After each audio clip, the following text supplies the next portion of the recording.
ভাবুন তো, আপনার ক্লাসের সবথেকে শান্ত আর দুর্বল ছেলেটা যদি হঠাৎ একদিন অবিশ্বাস্য কোনো সুপার পাওয়ার পেয়ে যায়, তবে কেমন হবে? আজ আমরা কথা বলবো এমন এক সুপার হিরোকে নিয়ে যে আমাদের সবার ছোটবেলার ইমোশন। হ্যাঁ, আজ আমরা এক্সপ্লেন করতে যাচ্ছি 2002 সালের সেই আইকনিক মুভি স্পাইডারম্যান। সিনেমাটি যখন মুক্তি পায় তখন বক্স অফিসে রীতিমতো ইতিহাস তৈরি করেছিল। মাত্র 13,90,00,000 বাজেটে তৈরি এই সিনেমাটি বিশ্বজুড়ে আয় করেছিল প্রায় 82,50,00,000 ইউএস ডলার, আর এর IMDb রেটিং হচ্ছে 7.3। গল্পের শুরু হয় আমেরিকার নিউ ইয়র্ক শহর থেকে। আমরা পরিচিত হই এই গল্পের হিরো পিটার পার্কারের সাথে।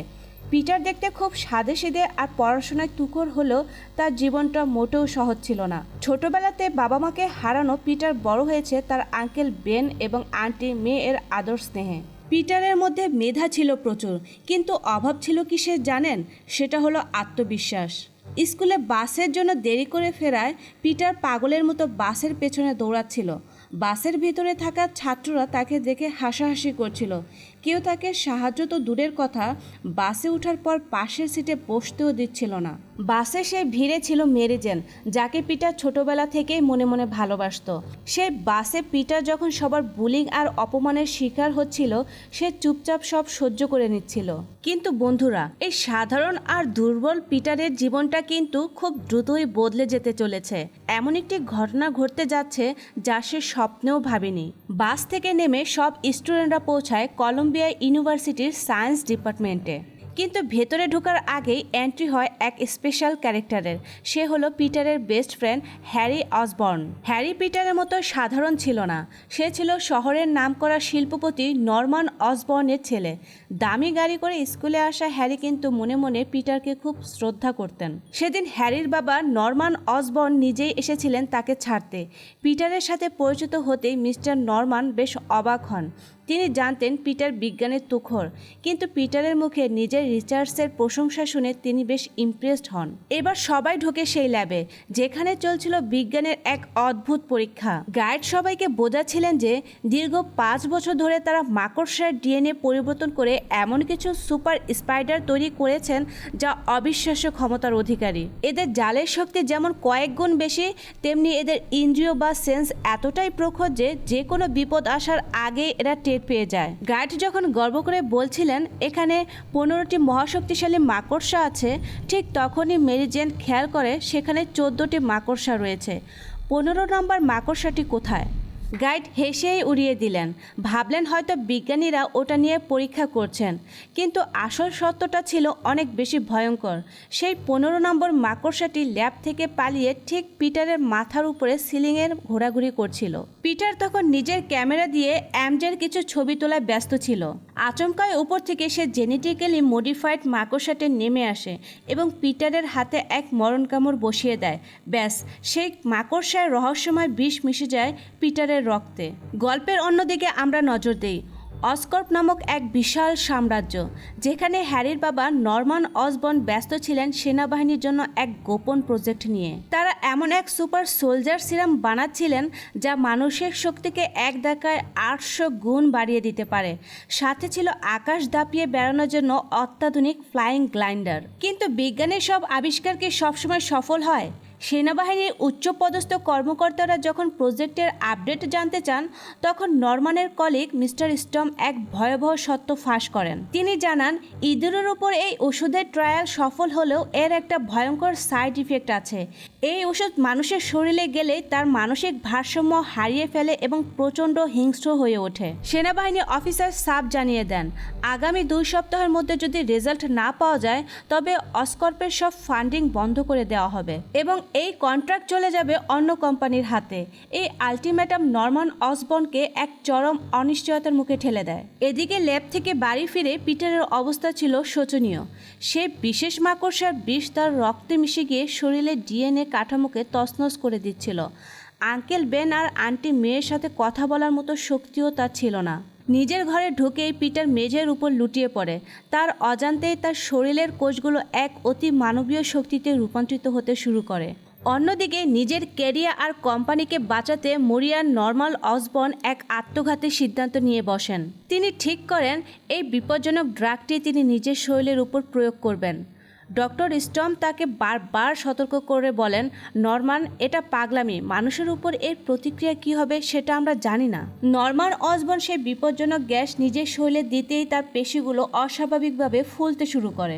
যন্ত্রণায় ছটফট করতে করতে নরমান যখন জ্ঞান হারান তখন তার কাছে ছুটে আসেন ডক্টর স্টর্ম। মিস্টার স্টর্ম তাড়াতাড়ি করে ওনাকে বাঁচানোর জন্য ওই চেম্বারের মধ্যে ঢুকে পড়েন, কিন্তু দেখা যায় হঠাৎ করে ওখানে মিস্টার নরমানের জ্ঞান ফিরে আসে আর উনি মিস্টার স্টর্মকে এক হাত দিয়ে এক ধাক্কা দিয়ে অনেক দূরে ছুঁড়ে ফেলেন, যে কারণে মিস্টার স্টর্ম ওখানেই মারা যায়।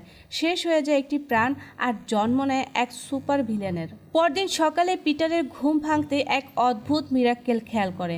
যে ছেলেটা কাল রাত পর্যন্ত চশমা ছাড়া অন্ধ ছিল, আজ সে সব কিছু ক্রিস্টাল ক্লিয়ার দেখতে পাচ্ছে। শুধু তাই নয়, তার রোগা পাতলা শরীরে রাতারাতি চলে এসেছে পাহাড় সমশক্তি। আয়নায় নিজেকে দেখে পিটার নিজেই বিশ্বাস করতে পারছিল না সে বিষাক্ত মাকড়সার কামড়ি তার ডিএনএকে পুরোপুরি বদলে দিয়েছে। স্কুলের ক্যান্টিনে যখন পিটার লাঞ্চ করছিল, হঠাৎ তার মস্তিষ্কে একটা অদ্ভুত ঝনঝনানি বা বিপদ সংকেত অনুভূত হয়, যাকে আমরা জানি স্পাইডার সেন্স নামে। ঠিক তখনই মেরি জেন পা পিছলে পড়ে যাচ্ছিল, কিন্তু পিটার বিদ্যুতের গতিতে এক হাতে মেরি জেনকে আর অন্য হাতে তার ট্রের সমস্ত খাবার ক্যাচ করে ধরে নেয়। এই অসম্ভব কাণ্ড দেখে মেরি জেন তো অবাক, এমনকি পিটার নিজেও থতমত খেয়ে গেলেন। কিন্তু ঝামেলা শুরু হয় তখন, যখন পিটারের হাত থেকে আচমকা মাকড়সার জাল বেরিয়ে স্কুলের গুন্ডা ফ্লাশের গায়ে গিয়ে পড়ে। রেগে গিয়ে ফ্লাশ যখন পিটারকে মারতে আসে, পিটার তার স্পাইডার সেন্স দিয়ে প্রতিটা পাঞ্চ আগে থেকে বুঝে নেয়। শেষে পিটারের মাত্র একটা ঘুষিতেই ফ্লাশ ছিটকে গিয়ে পড়ে কয়েক হাত দূরে। স্কুলের সেই লুজার পিটার আজ সবার চোখের এক রহস্যময় হিরো। নিজের এই অদ্ভুত ক্ষমতাগুলো পরখ করতে পিটার একটা নির্জন গলিতে চলে আসে। সে খেয়াল করে তার আঙুলে ছোট ছোট হুক বা কাটার মতো কিছু গজিয়েছে, যা দিয়ে সে অবলীলায় খাড়া দেওয়াল বেয়ে উপরে উঠতে পারে। কয়েক মুহূর্তের মধ্যে সে পৌঁছে যায় বিশাল এক বিল্ডিংয়ের ছাদে। খুশিতে আত্মহারা পিটার এক ছাদ থেকে অন্য ছাদে লাফ দিতে শুরু করে। কিন্তু আসল সমস্যা হলো সেই মাকড়সার জাল নিয়ে। ল্যাবে ভুল করে জাল বেরোলেও এখন হাজার চেষ্টা করেও সে জাল বের করতে পারছে না। অবশেষে বিভিন্ন অঙ্গভঙ্গি করার পর পিটার আবিষ্কার করে সেই বিখ্যাত স্পাইডারম্যান পোজ। এবার সারাদিন ধরে নিজের শক্তিগুলোকে আবিষ্কার করার পর রাত্রিবেলা পিটার আবার নিজের বাড়ি ফিরে আসে, কিন্তু ততক্ষণে তার আঙ্কেল এবং আন্টি ঘুমিয়ে পড়েছিল। পিটার যখন বাড়ির আবর্জনা ফেলতে বাইরে বেরোয়, সে শুনতে পায় পাশের বাড়িতে মেরি জেনের বাবা মায়ের চিৎকার। অশান্তি থেকে বাঁচতে মেরি জেন ঘর থেকে বাহিরে বেরিয়ে আসে আর সামনে পিটারকে দেখতে পায়। সে বলে, তুমি কি এখানে দাঁড়িয়ে দাঁড়িয়ে ঝগড়া শুনছিলে? পিটার বলে, না, একদমই না, আমি এখানে ময়লা আবর্জনা ফেলতে এসেছিলাম। আর এরপর ওদের মধ্যে বেশ কিছু কথা শুরু হয়ে যায়। মেরি জেন জানায় সে বড় হয়ে একজন অভিনেত্রী হতে চায় এবং স্কুল শেষে নিউ ইয়র্কে পাড়ি দেবে। পিটারও তাকে বলে সেও সেখানে গিয়ে ফটোগ্রাফি আর পড়াশোনা নিয়ে নিজের কেরিয়ার গড়বে। কিন্তু ঠিক তখনই এন্ট্রি হয় ফ্ল্যাশের। তার চকচকে নতুন গাড়ি দেখে মেরি জেন তার সাথে ঘুরতে বেরিয়ে যায়। পিটার দাঁড়িয়ে দাঁড়িয়ে শুধু দেখলো। সে বুঝতে পারলো মেরি জেনের মন জয় করতে হলে তাকেও একটি দামি গাড়ি কিনতে হবে। কিন্তু টাকা আসবে কোথা থেকে? তখনই নিউজ পেপারে তার চোখে পড়ে এক কুস্তি প্রতিযোগিতার বিজ্ঞাপন। সেখানে মাত্র 3 মিনিট টিকে থাকতে পারলেই মিলবে $300। পিটার ঠিক করে সে এই লড়াইয়ে অংশ নেবে, কিন্তু নিজের পরিচয় লুকিয়ে রাখতে সে ঘরে বসে নিজের জন্য একটা সিক্রেট কস্টিউম বা মুখোশ ডিজাইন করতে শুরু করে। পরের দিন সকালে সে যখন প্রতিযোগিতার উদ্দেশ্যে বেরোচ্ছিল, আঙ্কেল বেন তাকে লাইব্রেরিতে পৌঁছে দেওয়ার প্রস্তাব দেন। গাড়িতে যেতে যেতে আঙ্কেল বেন পিটারকে কিছু কথা বলতে চায়, যা পিটারের মোটেও পছন্দ হচ্ছিল না। আঙ্কেল বেন বুঝতে পেরেছিল পিটার বদলে যাচ্ছে। তিনি তাকে উদ্দেশ্য করে সুপার হিরো ইতিহাসে সেই অমর কথাটি বলেন, with great power comes great responsibility, অর্থাৎ মহান ক্ষমতার সাথে বড় দায়িত্বও আসে।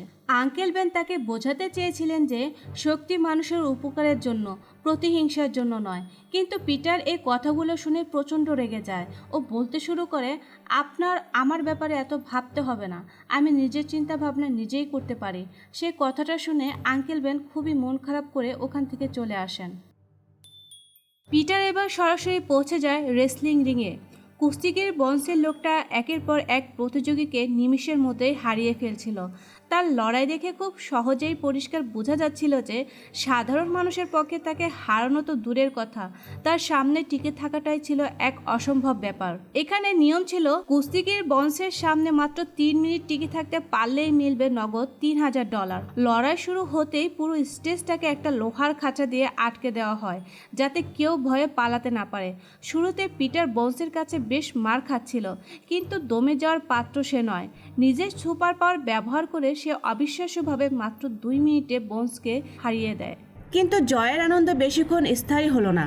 পিটার যখন বুক ভরা আশা নিয়ে নিজের পুরস্কারের টাকা নিতে যায়, তখন ওই ধুরন্ধর ম্যানেজার পিটারের হাতে $3000 বদলে মাত্র $100 ধরিয়ে দেয়। অবাক হয়ে পিটার যখন প্রতিবাদ করে, তখন লোকটা যুক্তি দেখায় পুরস্কার পেতে তাকে 3 মিনিট লড়াই করতে হতো, কিন্তু সে লড়াই শেষ করেছে মাত্র 2 মিনিটে। নিজের প্রয়োজনের কথা জানালেও ম্যানেজার তাচ্ছিল্যের সাথে তাকে বলে, তোমার প্রয়োজনে নিয়ে আমার কোনো মাথা ব্যথা নেই। পিটার নিরাশ হয়ে যখন ওই ঘর থেকে বাইরে বেরিয়ে আসছিল, ঠিক তখনই এক চোর সেখানে ঢুকে ওই ম্যানেজারের সব টাকা লুট করে পালানো শুরু করে। চোরটা যখন ঠিক পিটারের সামনে দিয়ে দৌড়াচ্ছিল, পিছন থেকে ম্যানেজার বারবার চিৎকার করে পিটারকে বলছিল তাকে আটকাতে। চোরটা পালিয়ে যাওয়ার পর রাগে ফুঁসতে থাকে ম্যানেজার যখন পিটারকে জিজ্ঞাসা করে কেন সে তাকে ধরল না, তখন পিটার শান্ত গলায় তাকে নিজের কথাটা ফিরিয়ে দেয়। তখন পিটার ওনাকে বলে, আপনার সমস্যা নিয়ে আমার কোনো মাথা ব্যথা নেই। এখন পিটার মনে করছিল যে সে ম্যানেজারের উপর খুব ভালোভাবে প্রতিশোধ নিয়েছে। কিন্তু রাস্তায় বেরোনোর পর পিটার দেখতে পায় সামনে একটা জায়গায় অনেক মানুষের ভিড় ছিল এবং সেই পুরো জায়গাটা পুলিশ ঘিরে রেখেছে। আর একটু এগোনোর পরেই পিটার দেখতে পায় ওই ভিড়ের মধ্যে তার আঙ্কেল গুরুতর অবস্থায় মাটিতে পড়েছিল। এক ছিনতাইকারী তাকে গুলি করে ওনার গাড়ি নিয়ে পালিয়ে গেছে। শেষবারের মতো পিটারের নামটা ডাকতে ডাকতে আঙ্কেল বেন চিরতরে চোখ বুজলেন, যেটা দেখে পিটার খুবই কষ্ট পায় এবং মানসিকভাবে পুরোপুরি ভেঙে পড়ে। কিন্তু শোকের জায়গাটা খুব দ্রুতই দখল করে নিল প্রচণ্ড রাগ। পুলিশের কাছ থেকে খুনি কোন দিকে পালিয়েছে সেটা জেনেই পিটার তার নতুন শক্তিকে কাজে লাগায়। উঁচু উঁচু বিল্ডিংয়ের মাঝে জাল ছুঁড়ে বাতাসের বেগে সে তাড়া করে সেই খুনিকে। পুলিশের গাড়িগুলো যখন সাইরেন বাজিয়ে ধাওয়া করছিল, পিটার তখন অনেক আগেই সেই গাড়িটার কাছে পৌঁছে যায়। খুনি নিজেকে বাঁচাতে একটি পরিত্যক্ত অন্ধকার গুদামে ঢুকে পড়ে। অন্ধকারে সেই খুনিকে কোণঠাসা করে ফেলে পিটার। আঙ্কেল বেনের মৃত্যুর যন্ত্রণায় সে লোকটাকে মারতে শুরু করে, কিন্তু যখনই লোকটার মুখ আবছা আলোতে ফুটে ওঠে, পিটারের বুকটা যেন থক করে ওঠে। এ যে সে একই চোর যাকে সে কিছুক্ষণ আগেই ইচ্ছে করে ছেড়ে দিয়েছিল। পিটার খুবই অবাক হয়ে যায় এবং ওর মনে হতে শুরু করে কোনো না কোনোভাবে ওর আঙ্কেলের মৃত্যুর জন্য সেই দায়ী। কারণ ও যদি ওই চোরটাকে তখন আটকে দিত, তাহলে ওর আঙ্কেলকে হয়তো আজ মারা যেতে হতো না। পিটারের হাত থেকে বাঁচতে গিয়ে চোরটা ভয়ে পেছাতে শুরু করে এবং হোঁচট খেয়ে জানালার কাঁচ ভেঙে নিচে পড়ে যায়। পুলিশ ঘটনাস্থলে পৌঁছানোর আগেই পিটার সেখান থেকে নিঃশব্দে অদৃশ্য হয়ে যায়। এই পুরো ঘটনার জন্য পিটারের খুবই মন খারাপ ছিল। সেজন্য শহরের এক নির্জন উঁচু দালানের মাথায় একা বসে সে আকাশের দিকে তাকিয়ে ভাবছিল তার জীবন আর আগের মতো নেই।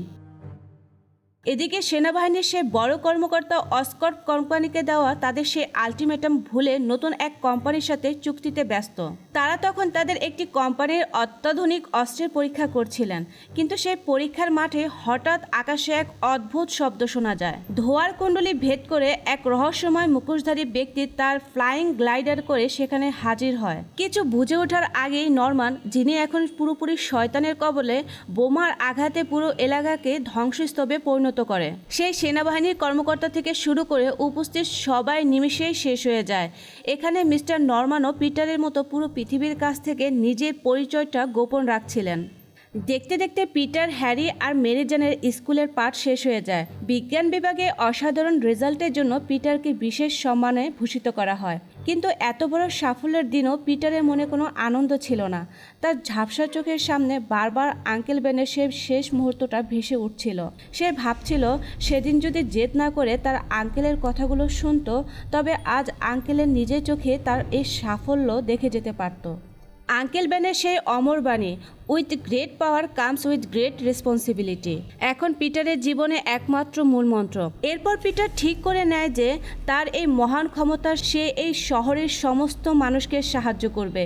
আর তারপরে ও নিজের জন্য পুরো শরীর আর মুখ ঢাকার একটি বিশেষ ধরনের পোশাক বানিয়ে ফেলে।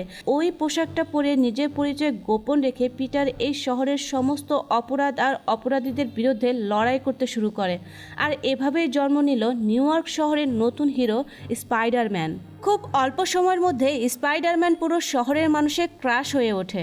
যেখানেই বিপদ সেখানে হাজির হয়ে যায় এই মুখোশধারী বীর। অপরাধীদের জম আর সাধারণ মানুষের বন্ধু হয়ে ওঠা স্পাইডারম্যানের প্রশংসায় যখন সবাই পঞ্চমুখ, ঠিক তখনই তার বিরোধিতা শুরু করেন ডেলি বাগলের মালিক মিস্টার জেমিসন। তার কাছে স্পাইডারম্যান কোনো হিরো নয়, বরং এক মুখোশধারী অপরাধী। জেমিসন চেয়েছিলেন যেভাবেই হোক স্পাইডারম্যানকে কলঙ্কিত করতে, আর এই কাজের জন্য তার দরকার ছিল স্পাইডারম্যানের একদম কাছ থেকে তোলা কিছু ছবি। তিনি নিজের সংবাদপত্রে বড় করে বিজ্ঞাপন দিলেন, যে ব্যক্তি এই রহস্যময় স্পাইডারম্যানের পরিষ্কার ছবি এনে দিতে পারবে তাকে দেওয়া হবে মোটা অঙ্কের পুরস্কার। নিউ ইয়র্ক শহরের ব্যস্ত রাস্তায় একদিন পিটারের সাথে হঠাৎ দেখা হয়ে যায় ম্যারিজেনের। ম্যারিজেন তাকে জানায় অভিনেত্রী হওয়ার স্বপ্ন নিয়ে বড় শহরে পা রাখলেও বাস্তবতা অনেক কঠিন। নিজের খরচ মেটাতে সে এখন একটা ছোট্ট রেস্টুরেন্টের ওয়েট্রেসের কাজ করছে। যে ব্যাপারটা নিয়ে সে খুবই লজ্জিত ছিল। তাই পিটারকে অনুরোধ করে সে যেন হ্যারিকে এই কথা ভুলেও না জানায়। পিটার অবাক হয়ে যখন জানতে চায় হ্যারির প্রসঙ্গ কেন আসছে, সে জানায় গত কয়েক মাস ধরে সে এবং হ্যারি একে অপরের সাথে ডেট করছে। এই কথাটা শোনার পর পিটার ওখানে খুবই অবাক হয়ে যায়, কারণ হ্যারি ওকে এ ব্যাপারে কিছুই জানায়নি। আর হ্যারি এটাও খুব ভালোভাবে জানতো যে পিটার অনেক ছোটবেলা থেকেই মেরিজেনকে খুবই ভালোবাসতো, পছন্দ করত, কিন্তু নিজের সাহসের অভাবে কখনোই ওকে এই কথাটি বলে উঠতে পারেনি।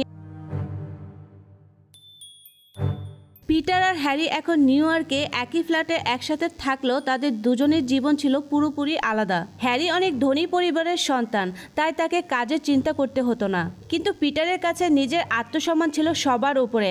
হ্যারির বাবা মিস্টার নরমান যখন তাকে সাহায্যের প্রস্তাব দেন, পিটার বিনয়ের সাথে তা ফিরিয়ে দিয়ে বলে সে নিজের যোগ্যতায় কিছু একটা করতে চায়। পিটারের এই জেদ দেখে নরমান মনে মনে তার উপর আরও বেশি খুশি হন। ঠিক তখনই পিটারের নজরে আসে ডেলি বাগলের সেই বিজ্ঞাপন, যেখানে স্পাইডারম্যানের ছবি আনতে পারলেই মিলবে নগদ টাকা। এখন পিটার তো নিজেই স্পাইডারম্যান, তাই ছবি তোলাটা তার জন্য খুব একটা কঠিন ছিল না। যখনই সে অপরাধীদের শায়েস্তা করতে যেত, দূরে কোনো দেওয়ালে বা জালের উপরে নিজের ক্যামেরা টাইমার দিয়ে সেট করে রাখত, আর এভাবে সে পেয়ে যেত স্পাইডারম্যানের দারুণ সব অ্যাকশন শ্যুট। পরের দিন সেই এক্সক্লুসিভ ছবিগুলো নিয়ে পিটার হাজির হয় ডেলি বাগলের মালিক মিস্টার জেমিসনের অফিসে। জেমিসন এমন সব ছবি দেখে তো অবাক, কিন্তু লোকটা যেমন ক্রিপ্টে তেমন বদরাগে। সে পিটারকে স্থায়ী কোনো চাকরি দিতে রাজি হলো না, তবে সে জানিয়ে দিল পিটার যখনই স্পাইডারম্যানের নতুন নতুন ছবি নিয়ে আসবে তখনই তাকে টাকা দেওয়া হবে। এভাবে ছোট একটা কাজের জোগাড় করে ফেলে পিটার। অন্যদিকে কিছুদিন পর অসকর্পের এক বিশাল জনসমাবেশ আর উৎসবের আয়োজন করা হয়। হ্যারি আর মেরিজেনও সেখানে উপস্থিত ছিল, আর পেশাগত কারণে ক্যামেরা হাতের ভিড়ের মধ্যেই ছিল পিটার। সবাই যখন আনন্দ করছিল, ঠিক তখনই আকাশ ছেড়ে এক বিকট শব্দ শোনা যায়। ধোঁয়ার কুণ্ডলী ভেদ করে নিজের উড়ন্ত গ্লাইডারে চড়ে হাজির হয় এক ভয়ঙ্কর মুখোশধারী গ্রিন গাবলিন। নিজের অপমানের প্রতিশোধ নিতে সে মেম্বারদের উপর একের পর এক বোমা বর্ষণ করতে থাকে। মুহূর্তের মধ্যে উৎসবের জায়গাটা নরকুণ্ডে পরিণত হয়ে যায়। বিস্ফোরণে স্টেজ ভেঙে পড়ে এবং মেরিজন উপর থেকে নিচে পড়তে থাকে। এই ভয়ঙ্কর দৃশ্য দেখে পিটার এক মুহূর্ত দেরি না করে ভিড়ের আড়ালে গিয়ে নিজের কস্টিউম পরে নেয়। ঠিক যখন মেরিজনের নিশ্চিত মৃত্যু, তখনই বাতাসের ঝিলিক দিয়ে ওঠে স্পাইডারম্যানের জাল। আর তখন স্পাইডারম্যান আর গ্রিন গাবলিনের মধ্যে একটা লড়াই শুরু হয়ে যায়, কিন্তু শেষ অবধি স্পাইডারম্যানের কাছে গ্রিন গাবলিন হার মেনে ওখান থেকে চলে যায়। এরপর স্পাইডারম্যান মেরিজেনকে ওখান থেকে বাঁচিয়ে দূরে একটা সুরক্ষিত জায়গায় নিয়ে আসে, আর এভাবেই নিজের জীবন বাঁচানোর জন্য মেরিজেন স্পাইডারম্যানের উপর প্রচণ্ড প্রভাবিত হয় এবং ওকে অসংখ্য ধন্যবাদ জানায়। ঘটনার পর বাড়িতে ফিরে মিস্টার নরমান এক ভয়াবহ অভিজ্ঞতার সম্মুখীন হন। এই ড্রাগের প্রভাবে তার ব্যক্তিত্ব এখন পুরোপুরি দুই ভাগে বিভক্ত হয়ে গেছে। আয়নার সামনে দাঁড়িয়ে তিনি নিজের সাথে কথা বলতে শুরু করেন। একদিকে শান্ত নরমান আর অন্যদিকে গ্রিন গাবলিন। তিনি নিজের মধ্যে এক অদ্ভুত গাবলিন তাকে বোঝাতে থাকে যে এই শহরে এখন তাকে থামানোর ক্ষমতা কারও নেই, একমাত্র স্পাইডারম্যান ছাড়া। তাই গাবলিনের পরিকল্পনা ছিল স্পাইডারম্যানকে শত্রু নয় বরং বন্ধু বানিয়ে ফেলা। পরের দিন সকালে গাবলিন সরাসরি হানা দেয় ডেলি বাগলের অফিসে। মিস্টার জেমিসনকে শাসিয়ে সে জানতে চায় কে সেই ফটোগ্রাফার যে স্পাইডারম্যানের ছবি তোলে। জেমিসন মুখ না খুললেও খবর পেয়ে সেখানে হাজির হয়ে যায় স্পাইডারম্যান।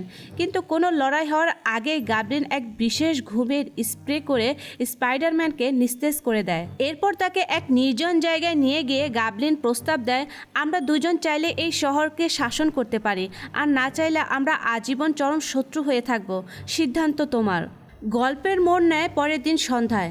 পিটার মেরিজেনের সাথে দেখা করতে আসে, কিন্তু মেরিজেন যখন একাকী রাস্তা দিয়ে ফিরছিল তখন একদল বখাটে গুন্ডা তাকে ঘিরে ফেলে। ঠিক সময় মতো স্পাইডারম্যানের পোশাক পরে সেখানে হাজির হয়ে যায় পিটার।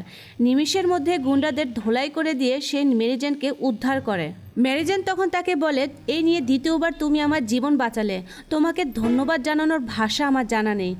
এরপর দেওয়াল থেকে উল্টো হয়ে ঝুলে থাকা স্পাইডারম্যানের অর্ধেক মুখোশ সরিয়ে দিয়ে মেরিজেন তাকে একটা কিস করে। এবার দেখা যায় কিছুদিন পর ওই শহরের একটা বিল্ডিংয়ে আগুন লেগে যায়।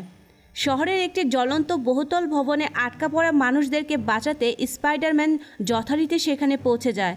কিন্তু সবাইকে উদ্ধার করার পর সে যখন শেষ চিৎকারের উৎস খুঁজতে আগুনের ভেতরে ঢুকে তখন সে দেখে সেখানে গ্রিন গাবলিন দাঁড়িয়ে আছে। গাবলিন আবারও তাকে বন্ধুত্বের প্রস্তাব দেয়, কিন্তু পিটার সাপ তাকে জানিয়ে দেয় সে মানুষের ক্ষতি করে, তার সাথে স্পাইডারম্যানের কখনো বন্ধুত্ব হতে পারে না। এই প্রত্যাখ্যানে গাবলিন অনেক হিংস্র হয়ে ওঠে। আগুনের লেলিহান শিখার মাঝে শুরু হয়ে যায় লড়াই। সে দস্তাদস্তির সময় গাবলিনের একটি ধারালো অস্ত্রের আঘাতে পিটারের হাতে অনেকটা অংশ কেটে রক্ত ঝরতে শুরু করে। কোনো মতে লড়াই শেষ করে পিটার সেখান থেকে বেরিয়ে আসে। কিছুক্ষণ পরেই হ্যারির বাড়িতে একটি পারিবারিক ডিনারের আয়োজন করা হয়েছিল। হ্যারি চেয়েছিল আজই তার বাবা মায়ের সাথে মেরিজেন আর পিটারের পরিবারকে পরিচয় করিয়ে দিবে। পিটারও তার কাটা হাত লুকিয়ে সেই অনুষ্ঠানে হাজির হয়। ডিনার টেবিলে হাসি খুশি পরিবেশ মুহূর্তে বদলে যায় যখন নরমান পিটারের হাতে সে ক্ষতটি খেয়াল করেন। ঠিক একই জায়গায় একই রকম ক্ষত যা সে কিছুক্ষণ আগে স্পাইডারম্যানের হাতে করে দিয়ে এসেছিল। নরমানের বুঝতে আর বাকি রইল না যে তার ছেলের বন্ধু পিটারই তার চিরশত্রু স্পাইডারম্যান। ভিতরে ভিতরে শয়তানি হাসি হেসে তিনি ডিনার টেবিল ছেড়ে উঠে যান। এখন তার মাথার ভেতরে সেই গাবলিন সত্তা তাকে কুবুদ্ধি দিতে শুরু করে।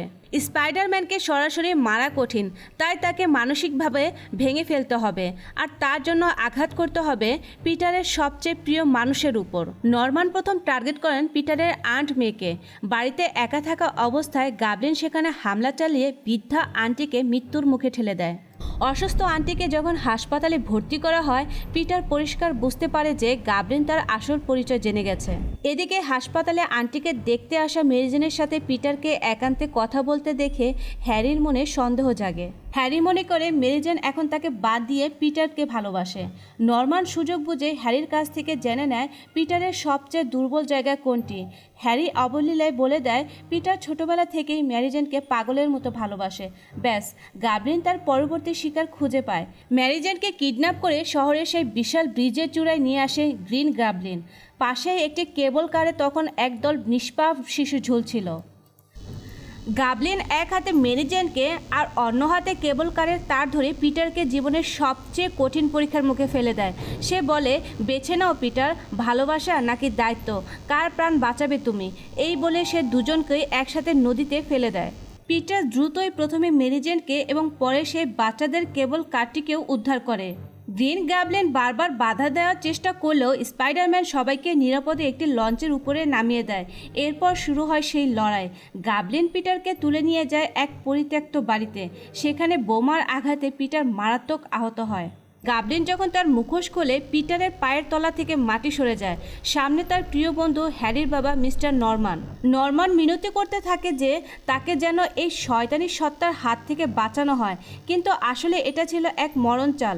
নরমান গোপনে তার রিমোট দিয়ে গ্রাইডারটিকে অ্যাক্টিভ করে দেন যাতে পেছন থেকে এসে সেটা পিটারকে এফোর ওফোর করে দেয়। পিটারের স্পাইডার সেন্স তাকে সময় মতো সতর্ক করে দেয় এবং সে লাফ দিয়ে সরে যেতেই সে ধারালো গ্রাইডার সোজা মিস্টার নরমানের বুকে ঢুকে যায়। নিজের পাতা ফাঁদে প্রাণ হারান নরমান, কিন্তু মারা যাওয়ার আগে তিনি পিটারকে অনুরোধ করেন এই শয়তানি রূপের কথা যেন হ্যারি কখনোই জানতে না পারে। রাতের অন্ধকারে পিটার যখন নরমানের মৃতদেহ তার বাড়িতে পৌঁছে দিতে যায় তখনই হ্যারি তাকে দেখে ফেলে। হ্যারি মনে করে স্পাইডার ম্যানই তার বাবাকে খুন করেছে। নরমানের শেষকৃত্যে হ্যারি শপথ করে একদিন সে স্পাইডার ম্যানের থেকে এর প্রতিশোধ নেবেই। গল্পের শেষে মেরি জেন পিটারের কাছে এসে নিজের ভালোবাসার কথা স্বীকার করে। সে বলে, আমি জানি পিটার, তুমি আমাকে ভালোবাসো, আর আজ আমি তোমাকে ছাড়া কাউকেই কল্পনা করতে পারি না। পিটার মনে মনে যতটা খুশি হয়েছিল তার চেয়েও বেশি কষ্ট পেয়েছিল। সে জানে সে যদি মেরি জেনকে গ্রহণ করে তবে তার শত্রুরা বারবার মেরি জেনকে ক্ষতি করার চেষ্টা করবে। তাই নিজের ভালোবাসাকে বিসর্জন দিয়ে পিটার মেরি জেনকে শুধু বন্ধু হিসেবে থাকার কথা বলে সেখান থেকে মুখ ফিরিয়ে নেয়। মানুষের সুরক্ষার জন্য সে নিজের স্বপ্ন, ভালোবাসা আর বন্ধুত্বের আত্মহতি দিল। এভাবেই শেষ হলো স্পাইডারম্যানের এই মহাকাব্যিক লড়াই। বন্ধুরা, আজকের এই মুভি এক্সপ্লেনেশনটি তোমাদের কেমন লাগলো? পিটারের এই ত্যাগ কি ঠিক ছিল? কমেন্ট বক্সে অবশ্যই জানিও। ভিডিওটি ভালো লাগলে লাইক এবং পরবর্তী পর্বের জন্য চ্যানেলটি সাবস্ক্রাইব করে সাথেই থাকো। আবার দেখা হবে নতুন কোনো মুভি নিয়ে। টাটা।